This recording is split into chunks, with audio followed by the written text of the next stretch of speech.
podcast. I'm your host, Joel, my co-host, Ben. This week we're going to talk about what it's like to be a Lions fan.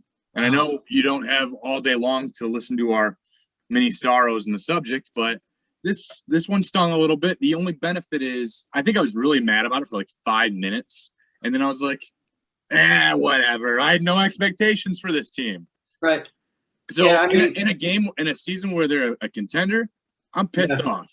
Yeah. I'm probably pissed off the rest of the season, to be honest. But in a season like this, where it's definitely a rebuild, but this team is showing heart and grit playing these tough teams, it's like, all right, I'll get over it tomorrow. Like, it was fine. Yeah. So, I don't know. This one sucked, obviously, because there was a blatant delay of game. Even Gumbel calling the game was counting down the play clock. And he sat at 0 for at least a second and a half, if not 2 seconds. It might have been more than that. I mean, it was crazy how long it was. Like, most of the time there is a slight delay because they talk about it too. There is a slight delay usually because of, the ref isn't sitting there staring at the clock because that's not his only job. So he's got to look up real quick and then make the call, right? So it's usually like a half-second delay, not even. But that was pretty egregious. That was at least 2 seconds. That's pretty egregious. Egregiously bad. It was terrible. If they're like, I'm kind of with you. I was like pretty frustrated, but then at the same time, I just wasn't.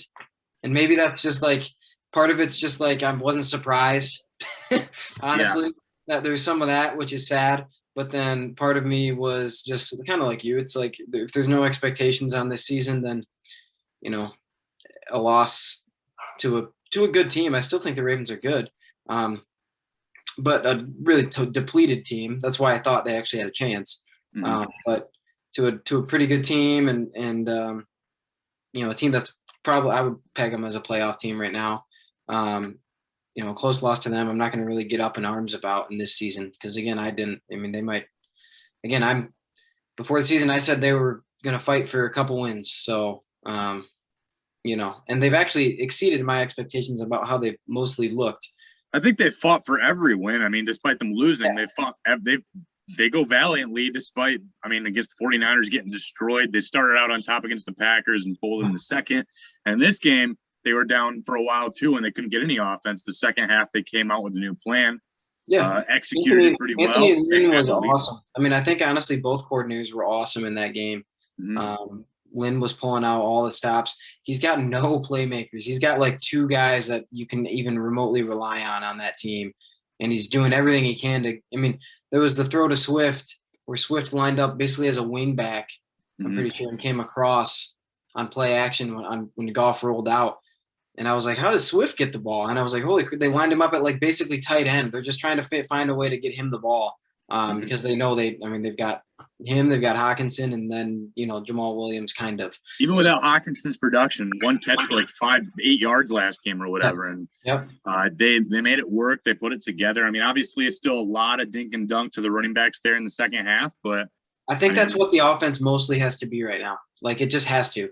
And then, then if a receiver happens to have a good matchup here and there, and then Hawkinson too, for sure. The Ravens obviously made a concerted effort to not let Hawkinson beat them.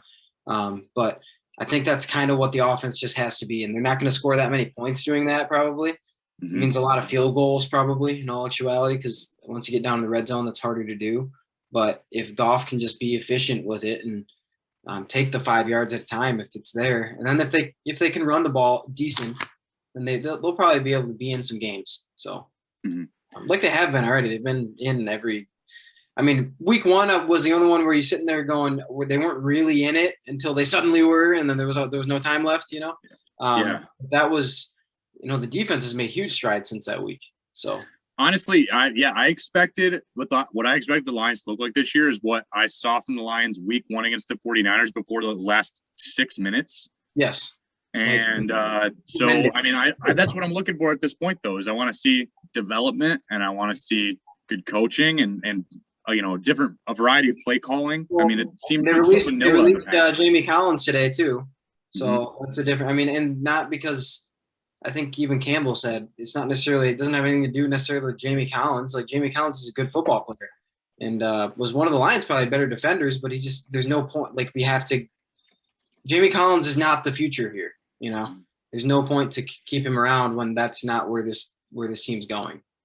So yeah, there may have been a mistake with Campbell kind of leaking the fact that, you know, he's not going to play anymore for us, and we're looking to trade. And then people are like, okay, well, now we don't even have to show our cards. Like, they're going to get rid of him at some point.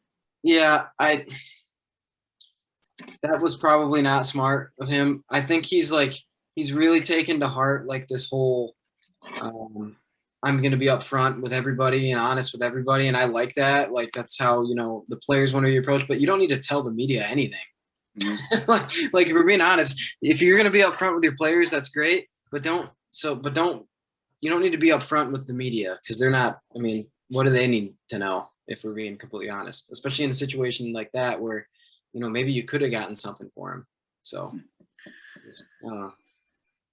Yeah, it's just a frustrating loss. NFL record 66-yard field goal to beat the Detroit Lions. It just seems like there's a different, unique way that the Lions figure out a way to lose, and this one didn't even feel like their fault. No, I mean, yeah, the delay game thing screwed them.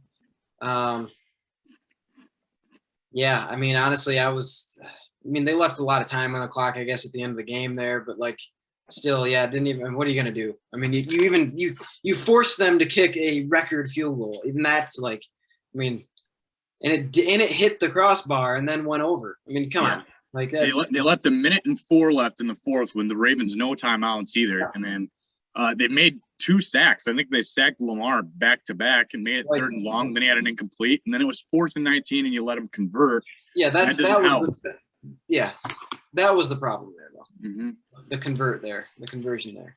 So that shouldn't even been a situation. So it's frustrating. It's just one of those things where it's like, again, I wish I would have been more surprised. It's sad that wasn't that surprised watching that. So this next game they get to take on the Chicago Bears in Soldier Field. The Chicago Bears are 1-2, but their offense didn't get more yards than Justin Tucker's field goal. So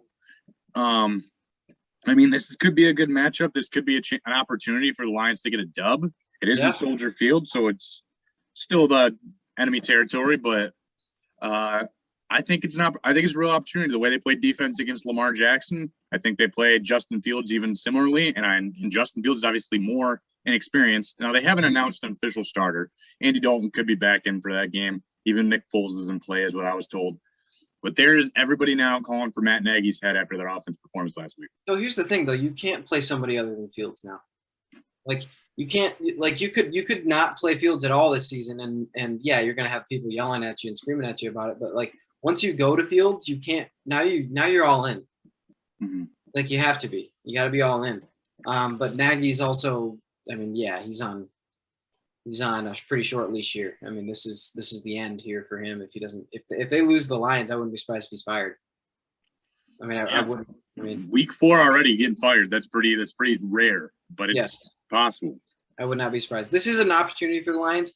If we picked the game, I still would probably pick the Bears, though. Unfortunately, I just think the Lions, they don't. Well, they're just that team that's just like no one wants to really play them, right? But everybody is probably better than them, and that's the annoying thing. And every team probably, and so they'll probably get a win against a team they shouldn't, or which is pretty much everybody. But and they frustrate other teams because they play hard, right? And they're not going to lay down.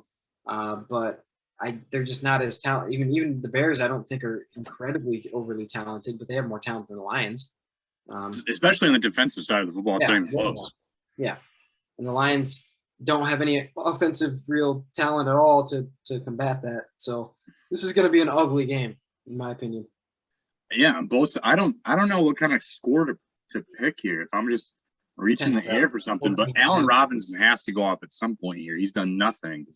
14-10, something like that. 17-10 maybe. Which I still almost feel like Matt Nagy should be like on watch, because you can't have another ugly game even if you do win. So it's one thing if you lose, 35-31, that sucks. Yeah. That just means your defense didn't show up this 1 week, which usually they do. So that means you had a better offensive game plan and you bounce back. But I don't know. I've had to pick this game right now based on what I saw last week. It seems like I'd lean slightly towards the Lions, but It was always, but it's also at Soldier Field. If it was just based off of last week, yeah, I'd probably lean Lions almost. But I think the Bears are gonna.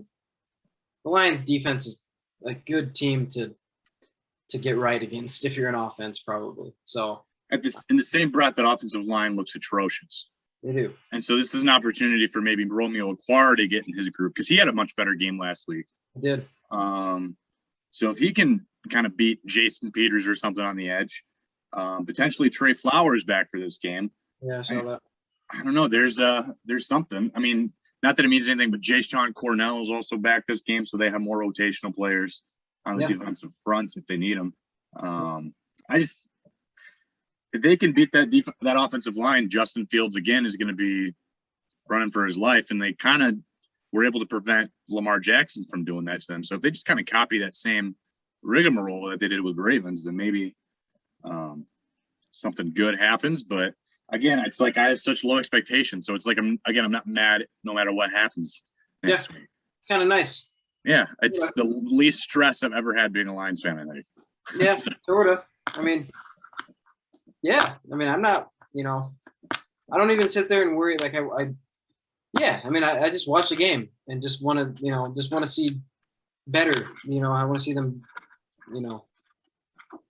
kind of move along and get better as you go along. I don't care if the result is meaningless, which is kind of nice. Yeah, I do appreciate the stress-free life for sure. I do want to get. But if this is continuing again, but if we look ahead, if this is continuing, if I feel the same way next year, then I'm not going to feel the same way next year. That's the thing. Like next year is when like wins have got to start coming a little bit. You know what I mean? Not you can't lose that game to the Ravens next year. You can't lose. You could be one. Yeah, you can't lose that game to the Ravens next year, right? You could probably have lost those first two, but you got to start having the wins in some of those closer games. Yeah, no expectations this year, tempered expectations next year, and then the third year I'm going to be starting getting pretty invested in every game, being like, all right, let's put something together here. So that's how the rebuild should be. That's how it should progress. I would hope, if it's on schedule.